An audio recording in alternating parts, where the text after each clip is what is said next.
Si Lyra, isang regular na commuter, ay napalitin ng logout. Alas 11 na nang makahabol siya sa huling bus. Walang katao-tao sa loob maliban sa driver at konduktor.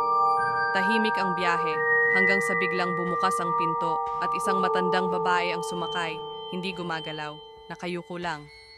Habang tumatakbo ang bus, narinig ni Lyra ang mahinang bulong mula sa likod. Nang lingunin niya, nakita niyang dahan-dahang lumalapit ang matanda. Napansin niya rin na walang anino ito. Pagdating sa madilim na kalsada, huminto ang bus. Sinigawan ng driver ang matanda, pero bigla itong naglaho. Nang muling umandar ang bus, may mga kamay na dumungaw mula sa bintana, kumakaway. Pagbaba ni Lyra, sinabi ng konduktor, walang sumakay na matanda.